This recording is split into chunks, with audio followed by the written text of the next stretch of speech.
When was the best time you thought I clearly underestimated this person? I went to my local racquetball court looking for a pickup game when I was in my early 20s. This was in San Diego back in 91-92. I was reasonably athletic and I was just starting to consider myself competent at racquetball. Anyway, the only other player there was a 70-year-old retired naval officer. He offers up a match, so, lacking more athletic opposition, I accepted. Never before and never since have I ever been beaten so badly at anything. He completely and effortlessly destroyed me. We played 3 matches and I scored only 1 point. I was left exhausted and utterly broken. He barely broke a sweat. I don't think I've picked up a racket since then. So utter was my defeat. TLDR. Senior citizen crushes cocky 21-yo 63-1 playing racquetball.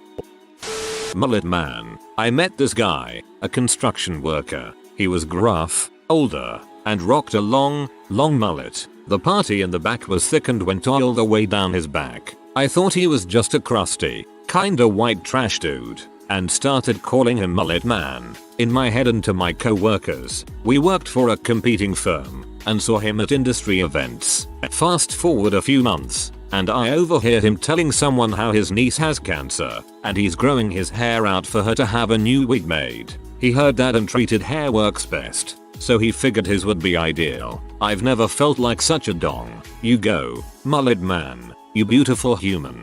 That would be a funny stipulation if in order to donate to Locks for Love it had to have been grown out as a mullet. I worked at an electronics retailer 2 years ago. One day, a middle-aged farmer, and I mean farmer, complete with overalls, boots and straight build cap, came into the store looking for a cell phone. I immediately sold him the simplest, easiest phone we carried, going into great detail on every feature, including the camera, sending text messages and every imaginable part of the phone's hardware and software. The next day, the same guy comes in and I immediately think that he's having phone trouble and resign myself to an hour of explanation. He asks for an external hard drive, because he wants to move his custom kernel of Linux to his new computer. I can't remember the exact details. I was totally floored by his request. He then spots my textbook on international political economy. My boss was very forgiving of me studying in slow times, and asks me 15 minutes of in-depth questions on one of the main contemporary theorists in the field, Kulpolanai. Beyond even what myself and my classmates had asked, the class was graduate level. Needless to say, I was berating myself for ever stereotyping this seemingly backwards farmer from the 60s. You got a lot of time to sit and think about stuff when you're watching corn grow. Met a guy while going through college. He was in my major and most of my classes. He was a massive stoner with no fricking brains about him. He failed almost every class due to not trying or slacking off and was always in an insane panic the last 2 weeks of classes to not fail. He ended up repeating classes a lot. At some point, I decided to switch colleges. I graduate this December. I got a LinkedIn request from him yesterday. He has finished his masters in engineer technology now and has loads of recommendations on his profile from employers that he did internships under, all giving him glowing reviews about his work ethic. I left this guy in the dust 3 years ago. Sometime between then and now he cleaned up his act and worked so hard that not only did he close the year gap in courses between me and him due to all his failings, but he also accelerated ahead to additional years and finished a masters. How the frick did you do that, Fred? I watched you come to class high for a year and then you cram 4 years of work into 2? Adderall. I have a friend who has dyslexia and is incredibly shy, even around his close friends. We did an electronics project in high school where we had to design an electronic game or a metronome or some other crap. He chose to make a game and made this incredible device that played a happy little tune when you won and a sad tune when you lost. It sat in a well molded and polished box and had a segment display on the front. I was in awe sitting there with my crappy little metronome that didn't even work. As a dyslexic, although not very severe, I find I can do most tasks like that as good or better than normal students. Although writing on the other hand and foreign language was freaking heck. It handicaps me on writing and language, not much else. A group of family friends and I went paintballing for the first time, which ended up having a bunch of the kids against the parents. Being young and cocky, we thought it would be a stump, and marched confidently into the woods. What we forgot was that all of our parents were immigrants from Taiwan. Taiwan has mandatory military service. I was reminded of that fact rather harshly when I tried to ambush my dad. The paintball in my face pinned this fact to my memory forever. And the older generation of Taiwanese take their military service very seriously indeed. Worked with this kid who was kind of pudgy. He wanted to be a Navy SEAL. Everyone laughed. He did it. He became a Navy SEAL. I'm working as production assistant on a reality television show. We had to shoot at a record store in a very impoverished crime-laden area of the Bronx and we had a celebrity or two with us. So we hire some security people to keep the local riffraff at bay. In the past the security guys have been overzealous, rude, giant bouncer butthole like dudes. So we're filming and the celebrity walks in. A crowd's already gathered and they're getting loud and being obnoxious. This one super thuggish 20-something starts pushing his way through the crowd and gets to the door but gets stopped by one of the bouncers. Now this security bouncer is a 250 or so pound black dude who is a freaking monster. Not to mention he has a gun on him. I'm freaking out because thug life is getting pushy and yelling at the security guy, yelling at me, and being an butt. Bouncer says, baby, you know I want to let you in here. I love you man. But I can't. It's my job. You know how it is. I got kids and with that style of yours I'm sure you got yourself a hot mama back home too. Thuggish kid goes 8-man slap hugs the security guy then walks out. Situation entirely diffused. Security guy looks at me with this huge grin and says gotta kill him with kindness, baby. That is just the coolest and kindest line I've ever heard. Dang. I found out one of my dumber friends had the unique ability of knowing how long anything would take. Anything. She was not the brightest button, failed out of college, made terrible financial decisions, but dang if she didn't know how long it would take to go to Walmart, get gas, and come home. 34 minutes. If you gave her a highway marker, she would tell you down to the minute how far away you were from your house. It was incredible. I've never seen anything like it, and she was never wrong. And I can't even approximate short distance. 4 + m.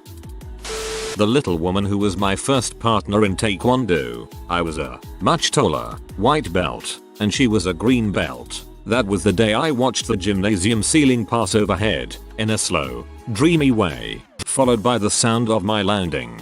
I got taken down by a short 120 pounds Korean kid. We were both 2nd degree black belts at the time and I was 6 feet 2 inches and 140-ish. Turns out, the bigger they are the harder they fall is very true.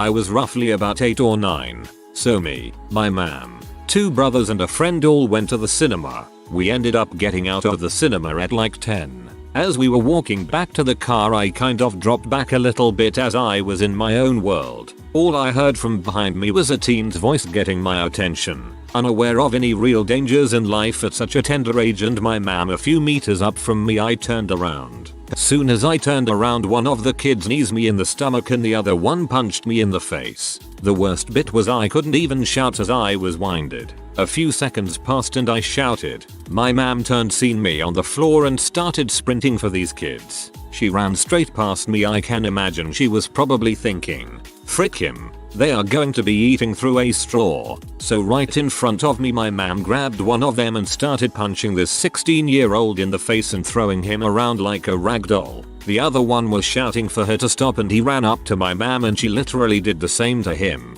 But I could see blood all over this one's jacket. She had ripped part of his ear. Security came over not so long after and then the police. The kids were arrested and nothing came of my mom kicking 7 shades of crap out of these 2 kids. Turns out they had been going around the metro center, where the cinema was, shoplifting, pickpocketing and being all round urethras. Safe to say everybody in school knew the next day. I imagine it was a good bully deterrent too. When I was going through college I was put into a group for a group project with a guy that I'd been paired with before. He'd done nothing. It was awful. We ended up picking up all of his slack last time, and I wasn't looking forward to doing it again. Well, long story short, apparently he had a little come to Jesus with his advisor and realized he needed to put effort into graduating. That dude freaking carried us. 11/10 stars. It was amazing. Group leader asked him to do something. He knocked it out of the freaking park. We literally got a 100% on the project. Top grade in our class. My grandpa has Parkinson's, and in the last few years, he has been getting really frail to the point where you can't feel anything between the skin and the bone. Anyway, taking care of him was becoming a lot for my step-grandmother, so she tried finding a good nursing home for him. At the home where he went, people treated him so badly that he had a flashback to being a POW in the Korean War. My grandma gets a call that they found him 3 miles away perfectly fine. But we all thought the dude couldn't even get out of bed on his own. My grandfather's getting close to dying now, and he certainly did a lot during his life. It was good to hear that he still had some of that in him, when he seemed like just a shell. My father-in-law. My mother-in-law raised my husband and his brother, and my father-in-law was always kind of this quiet presence. She always said he was disinterested, and didn't care about the boys. She said a lot of really awful things about him. Their divorce was messy, but I took what she said at face value. Fast forward to now. When I got laid off, my father-in-law, in his quiet way, invited us to stay at his house until I finished school, with our 2 crazy toddlers and our old cat who doesn't always make it to the litter box. I was hesitant at first, but we didn't really have options. Turns out he's this salt of the earth guy. He works and reads and builds stuff for our babies to play with, like a 6 feet tall working windmill, and is the best grandpa any kid could ever want. Turns out he has always loved the boys deeply, but struggled with depression since my mother-in-law took them and left. He has bought every birthday present, school clothes, etc. since they were little, even though they had no idea. I also found out he has been paying all of mother-in-law's bills even after the boys grew up and moved out. When I asked him why, he said she's the mother of my children. I don't want to see her struggle. One of the best people I know. I hope one day we can repay him for all of his kindness. Whoa, people like that amaze me the most. I was in high school and behind my friend's house there was some farmland. One day, for whatever reason, 4 of us decided to go out there and build a fort. It ended up turning out awesome, and we decided to spend the night in it. We filled up an empty water bottle with his parents' vodka and built a fire out there. The owner of the property must have saw the fire and didn't appreciate us trespassing, so he called the cops. Around midnight, about 5 or 6 cops surrounded us. We were all underage, and we tried to convince the cops we weren't drinking. It worked, because we hadn't really started drinking much of the vodka yet, and the cops didn't think to open our water bottle. So the cops tell us as long as we put out the fire and take down the fort, we wouldn't get into any trouble. My idiot friend says, "Okay officer, we'll just go ahead and put out this fire and be on our way," and dumps the bottle into the fire. FOOOSH. Instantly in handcuffs. Underestimated my friend that day. He was that stupid. Maybe I overestimated him. Oh well. Still a funny story. That's a better example of overestimation. I did outreach with street sex workers for quite a few years. One went missing under suspicious circumstances and there was evidence that she had been murdered, but no body. The police had the guy but needed to build a strong case. He was known to some of the women, so police wanted to talk with as many as possible. Most did, but there was one who was rumored to have strong evidence of the man's intent. She was so strung out all the time, and literally months went by of her blowing off appointments with the police to tell what she knew. She would hide from them as she was scared. They finally pick her up on the street and she talks to them. They knew making appointments was a dead end. Turns out she did have some great info and they wanted her to appear in court. We helped her as much as possible, got her a decent outfit and toiletries, and kept reminding her of the date and location of the trial. She didn't show up when she was due, much to everyone's disappointment. Next day of the trial, in she walked, clean, in her nice outfit and sober. Testified very well. In fact, impressive. She said later she had a binge the day before due to being nervous and knew she would not come across well. He is now serving a life sentence. Really didn't think she had it in her, but she happily proved us all wrong. I underestimated my cousin. She has always seemed to be the queen bee of middle school and I resented her for it. But one day I heard that she completely ditched the in crowd because they were making fun of some kid. I realized I had been completely wrong about her character and that I am extremely proud of her for this. That is truly something that takes a lot of maturity to do. Underestimated, but in a good way. There was a Super Smash Bros. Brawl tournament in 2009 at the dorms, open to all residents. It was a team tournament, so you got matched up with one person for the whole night. I get a soft-spoken guy, whose first words I heard were, "Huh, I thought this one had Mega Man in it." So I'm cursing several Greco-Roman gods at getting probably the biggest noob in the room. Turns out, he was the best in the room, and was just trolling me. Took on everyone and won with a little help from me, here and there. We later played against each other in a 1v1 tournament, and he beat me by a smidge, but he helped me get a $25 Best Buy gift card. I was arguing with a customer at work. I, like a smart butt, tried to reinforce a point I was making by quoting the only line I knew from Shakespeare's Merchant of Venice. She, in a fit of anger, proceeded to give me the next 20 lines of that character's soliloquy, all from memory. I was owned. Big time. According to the laws of screenwriting, now you have to marry her. I once thought it was safe to change the baby's diaper because he couldn't possibly crap anymore. Nope, he crapped more while I was changing him. I invited my girlfriend along to paintball for my 21st birthday. Her grandparents owned a farm, so I knew she wasn't a princess, but she certainly isn't low maintenance these days. The game was capture the flag. The field was set up in a valley with a team on either side and a single meter wide footbridge connecting the two sides. The flag was sitting in the middle of the bridge. The only cover was two waist-high walls on either side. We push up to the flag and are pinned by a vicious volley of vivid viscera. Naturally, I am scared shitless and hunker down. Clearly all that time playing FPSs hasn't trained me to be a super soldier at all. Just as I had mustered enough courage to peep my head above the cover, I see my girlfriend blaze past with reckless abandon, shooting wildly. She nabs the flag, runs back past me and back towards base. She never got hit. I have never been more stunned impressed than that moment. TLDR. My girlfriend wears the pants. I poop them. I have never been more stunned impressed turned on than that moment. You missed one. In one of my first taekwondo sparring classes, this obese black dude is taking class and I'm thinking, good for him for trying, but what in the world can he even do? We get to sparring. He kicks me effortlessly in the side of the head. I didn't even see the kick coming. At the end of class, during cool down stretching, the dude had a full side split. Never underestimated someone based on their size after that again.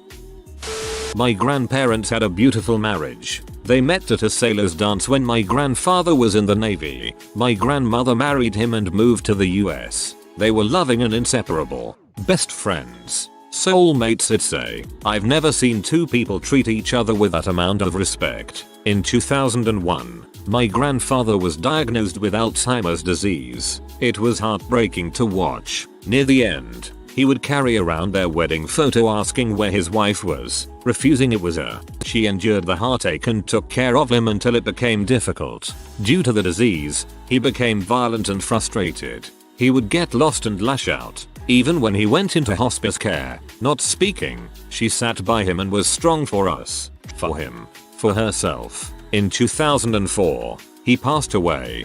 During the funeral, we were all a wreck. I remember trying to fight through tears to see my grandmother as she walked up to the casket. She leaned down to kiss him, promising to see him soon. When they gave her the flag, smiled and looked as proud as could be. A few years later, I recalled this to her and asked how she was so strong. She said that nothing would separate them, not even death. She said she feels them every second of every day. Clearly underestimated.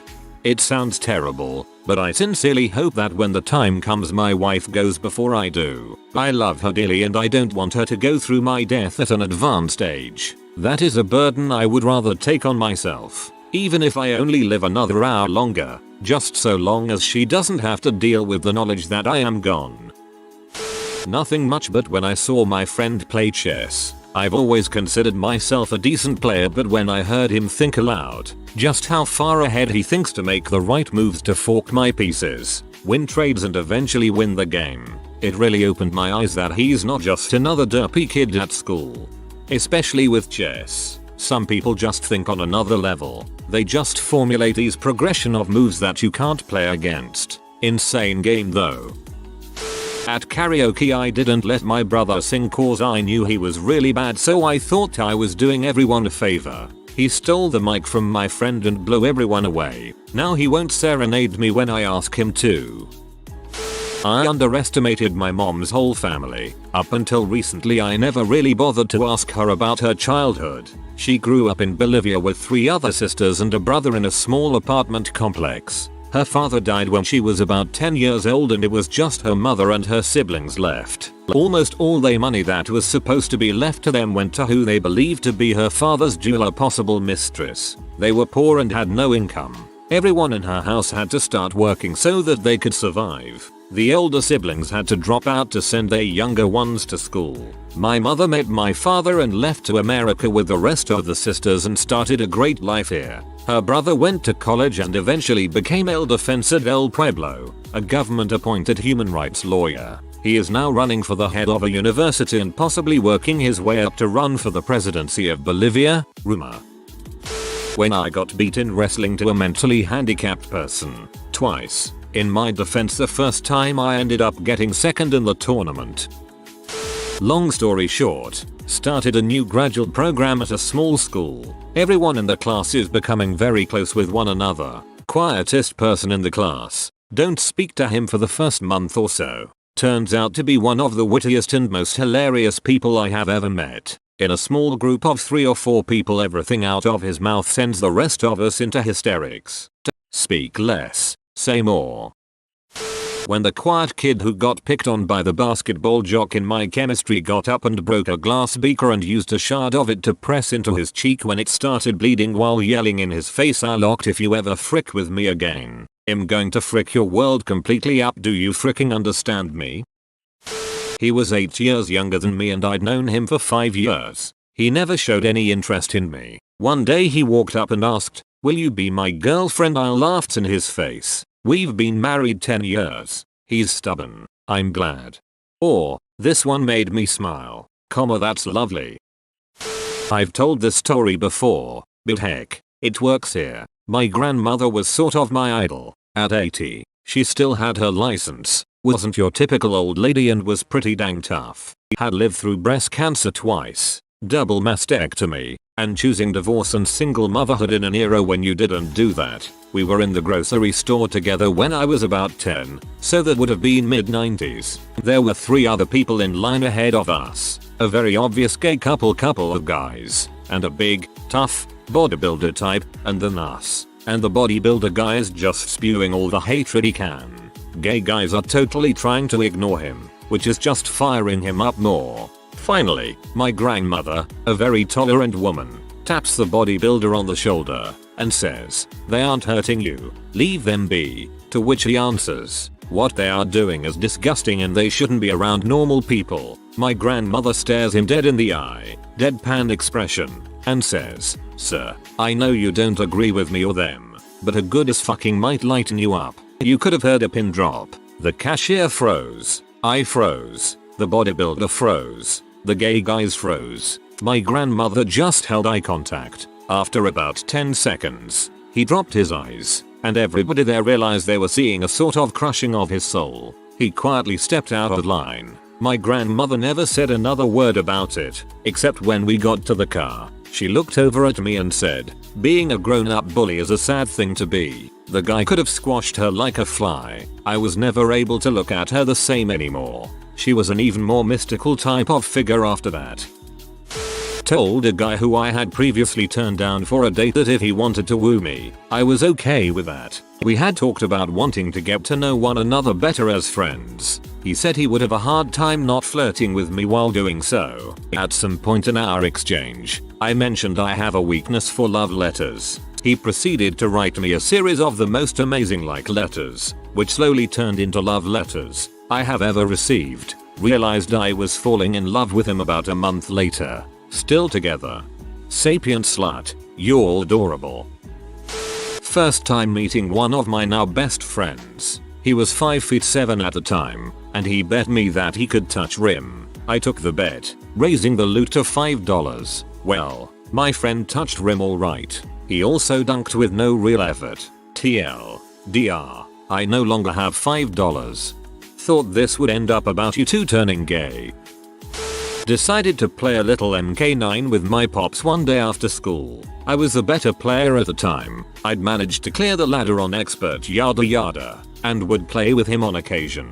I usually won without much effort, but little did I know, he had spent the majority of the week wrecking crap in practice mode. We stepped into that ring, me as Smoke, him as Scorpion, and I discovered the meaning of fear. Never again did I underestimate his combat skills.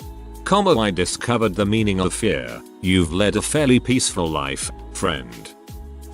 If you are new to the channel, you can subscribe. I publish new videos every day. Until then, check another video.